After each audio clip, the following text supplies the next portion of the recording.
Flyknits, high tops, ball, and movement camo shorts, tank top from Lululemon. It's like an asymmetrical tank top, and this dope new Tiffany jacket from Petula. I love it. It's like got vent pockets. I love the two-tone with the black zipper. Love it. Also my lovely addition. So beautiful. You're so needy. So needy. So needy. Good morning and welcome to this vlog, and welcome to a vlog on full day of eating. This is my second attempt of doing a full day of eating here. I haven't done a full day of eating since I was in contest prep. I think it's actually been over a year now. I feel like the last one I released was like September 2018. So I felt like, you know, it's time to give you guys a full day of eating that's not eating dust. I mean, not contest prep, not low carb. You know, this is where I've been for now about 3 months. So you guys are going to get to see like where my maintenance level of food intake is at for a training day. So my training day, it did take me, actually no, I haven't been here for 3 months. I think I've been here only 2 months. It did take me a little bit of time to get this amount of food in, but overall, I'm very happy with where I'm at now, and this is very manageable for me. Sometimes I do get behind on this day in terms of my food volume, but I get it done, I get it in. Today I'm going to try to be a little bit more accurate. I'm also going to try to be a little bit more balanced because I'm just like you guys. My day can get ahead of me, and when you have so much volume of food to get in, it can be kind of stressful, especially when you're trying to get high quality, high micronutrient dense foods. Bear with me. Don't know where this day is going to go other than my training that I'm about to do right now. My training right now is my Audacious Athlete Phase 5 Beta Edition. Hey crew, what's up? Love you guys. So I'm on day 2, which is a leg day. I'm not going to share much footage, but I might give you guys like a glimpse into the main lift for today. I don't know, we'll see, but I'm heading off to Katie's to train, and I will see you guys in the gym, but definitely post-workout meal.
After that leg workout, I feel like I need a bra for my butt. Like, can we get just like somebody to invent this strap that will lift my glutes and just hold them up? Oh my gosh, I'm in so much pain. Can anybody relate, or is it just me? It's like, hold this up, please.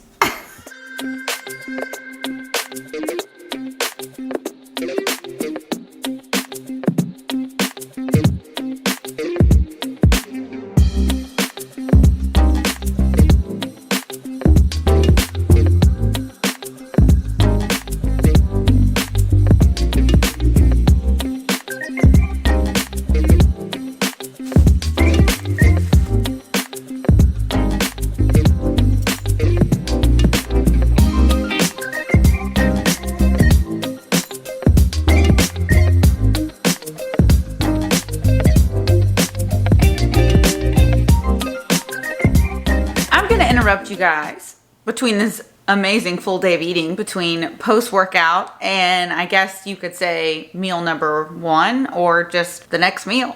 Meal number one sometimes implies breakfast, and for me, my pre-workout was my breakfast technically, and then my post-workout was technically meal number two. So you could say we're on meal number three. However you guys organize your meals, whatever. This is going to be the next meal is going to be my non-workout based meal, if you will. This is something that I get asked all the time, is how I organize my pre-workout and post-workout meals. So pre-workout, I'm aiming for simple carbohydrates. So fast digesting carbohydrates, typically from rice or potatoes. I typically sometimes will add in some fruit as well to help with fructose, which helps with replenishing liver glycogen due to the fast when you're sleeping. So most of the time in my meal one, regardless of whether it's pre-workout or post-workout, I will always typically try to add fruit. This is when I actually have the macros for quite a bit of fruit. I make it a priority to put it in there for that reason, for liver glycogen replenishment. But either way, pre-workout, fruit is a great option. It is a quick digesting carbohydrate. You typically are able to utilize that energy pretty much almost instantaneously. You also saw intra-workout, I did have some fast digesting Starburst gummies. That is my choice to gather in about 25 to 30 grams of carbs intra-workout. I also use the essential amino acids from New Ethics, which are, I believe, 17. I've got it in, hold on. I've got my MyFitnessPal pulled up here.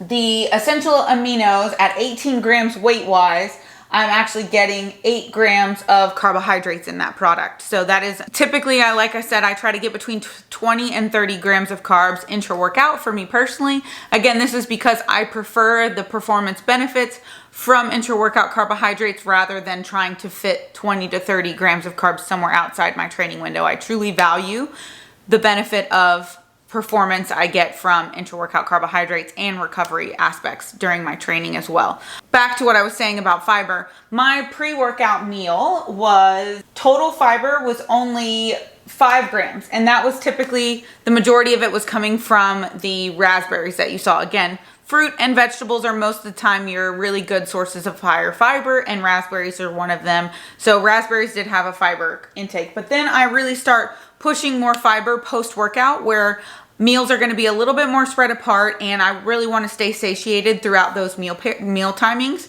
So I do start pushing in that fiber in post-workout. So my post-workout fiber meal, I had an apple, as you saw, the Ezekiel bread, and so those were my big sources. The Ezekiel bread being 6 grams of fiber, and then the avocado and Fuji apple bringing in 3 each. So my total grams of fiber in just my post-workout meal was 12 grams. That does keep me pretty full for a pretty long time. It's about 4 o'clock right now. I'm about to have my meal number 2, technically. I don't even know. I'm just about to have a meal. But I just wanted to give you guys a breakdown on my choice of carbohydrate sources. So my next meal is going to have rice. It is going to be lower in fiber than my post-workout because, again, I just had a bigger fiber meal. So my next fiber meal isn't going to be until the one following that. So I kind of try to alternate my fiber. I'm somebody who's pretty fiber sensitive, so I try to aim for more than 20 grams of fiber, but I try not to go over the threshold of 35. Anything over 35, and I'm typically pretty bloated and uncomfortable. Everybody personally has their own fiber threshold, and that's the first thing I work with my clients, is first getting them over that 20 grams of fiber rule of thumb for good digestive health. That typically ensures that they are having enough fruits and vegetables within their diet to be a healthy, functioning individual in terms of micronutrients. You guys can't forget these micros. The other thing that I work on clients is figuring out their fiber threshold and making sure their fiber is consistent across all days. The biggest thing I notice when women or other clients, even males, complain about their bloating or indigestion is typically I see like 13 grams of fiber one day, then I see 35 grams of fiber one day, and then I see 45 grams of fiber, and then I'm like 23 grams of fiber, and I'm like, are you doing anything consistent in terms of your fiber intake? No wonder why your body and digestion is off. It's because your fiber is completely going all over the place and there is no consistency to your fiber intake. Therefore, your body is either getting a fiber bomb one day or it's low in fiber the next day, and that is causing digestive interference. Just like you have to be consistent with your macronutrients, I also, when digestive feedback negative digestive feedback is so common, that is when I start implementing fiber tracking as well. So if you aren't tracking your fiber and you are having negative digestive feedback, I highly suggest tracking your fiber to make sure that first you're healthy at a healthy range of 20 to 25 grams of fiber, then try to get consistent with your fiber intake, and then try to see where your fiber threshold is. Maybe you're like me and you can really only go between 30 and 35, and anything over 35, you feel like you have a brick in your stomach. That is how I feel. Or maybe you're like my client Casey, I'm calling you out, who can have like 45 to 55 grams of fiber and be totally fine.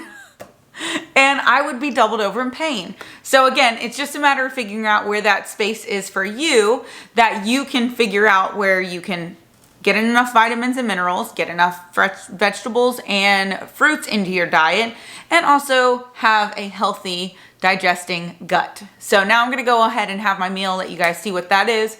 Don't know what number that is because I don't know how we're doing this thing, but this is gonna be the next meal.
Making the last meal, I also made my second to last meal, and I did so because I was already in the kitchen. So this is something I've learned just for time management's sake, is like while I'm in the kitchen preparing something, I always make sure I prepare something else at the same time, whether that's using another apparatus such as the oven, the air fryer, or sauteing something. Like I just try to be as productive in that room as possible. So I was actually able to put together all of my food for when I return back from my hip hop dance class that I've been going to intermittently for about, I don't know, like 2 months now. I've gotten pretty hella good for somebody who has no coordination whatsoever. But anyways, I have a lot of fun with it, and it just gives me something to do kind of outside of the gym, outside of yoga, just another thing to help me with body awareness, which you guys know has been my like key thing recently. Anywho, so I've got my other meals chilling in the fridge, ready to go. Actually, it's not chilling in the fridge. Let me just show you. So see, I've prepped some potatoes. So we've got taters left over. So these are my red potatoes that I've made in the air fryer. Ground beef, sauteed asparagus, all in there, all cooked at the same time as I made the last meal. And I've got prepped potatoes here. Got some, I'm gonna put one more round in before I leave. So I do have to add my oil. I do have to add my coconut oil to this last meal. So I like to add that in a saute pan and then heat it up so it's ready for me to go when I get home. Yes. And then I'm gonna have all these potatoes. Look at that, Louie, all those potatoes for future use. You're gonna show me your belly. You're so needy. You're so needy. Make me happy. When squash oh boy. Oh, hi, big boy. When he hears me singing, he always has to. So we're gonna go hip hop. Yeah, what? And I'll see you guys for the last 2 meals. Bye-bye.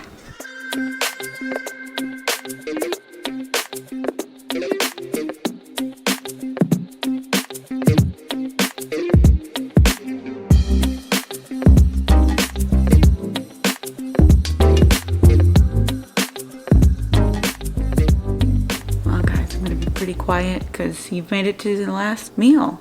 And it is 8:15. No, I wish. It's actually 10:15. And that is just the nature of where things are going. Last week, I actually posted on my Instagram story that eating at a certain time, I feel like I get this question about eating after 7 p.m. being this like cutoff. You cannot consume calories or you are going to get fat, and that's really not the case. Hate to tell you guys that. It's about a caloric deficit overall versus energy expenditure. It has nothing to do with the time in which you eat and go to bed. It's just a matter of being in a deficit or not in a deficit. And I am not in a deficit, and I am preparing to possibly go into a deficit in the future. So therefore I am trying to stay in my caloric allotment that I'm in now as much as possible, so my body will respond to said deficit in the future. It is 10:15 and I'm going to eat meal number 5.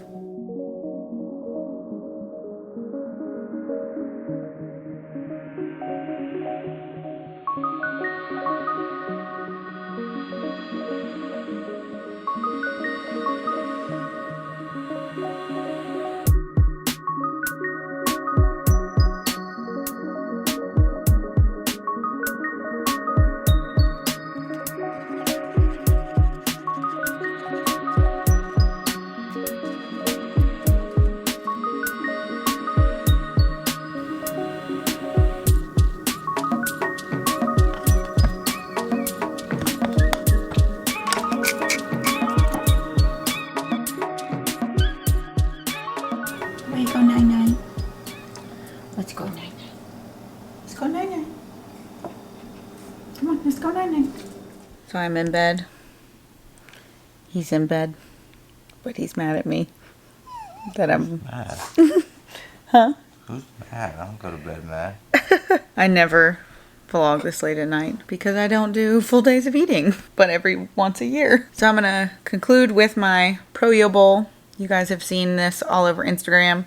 It's one of my faves. Sometimes I have it post-workout, sometimes I have it at night. It's a higher fiber meal as well, and it's got yogurt in it, so I've got a casein protein and a little bit of whey protein. So I've got both sources of protein. Casein obviously is known for being slow digesting, slow absorbing, so great for the evening fast that I'm about to endure. Not really, because I'm waking up super early tomorrow. Thank you guys so much for watching this full day of eating. If you guys have any comments, questions, leave them in the comment section below. Give me a thumbs up if you like this video. Definitely give me a thumbs up if you like this video, because it likely took me forever to edit and do and all that jazz. So I appreciate the thumbs up. Subscribe to that channel. Hit that notification bell so you never miss a video from me. And I will see you guys in the next one. Bye-bye. You're in it. Can you get out of it? You're in the frame. You're messing it up. You're in the frame. Thank you. So these are my red potatoes, air fried. Is there still a fly in it? Oh, there's still a fly. Oh, I lost my train of thought. So out of the YouTube game.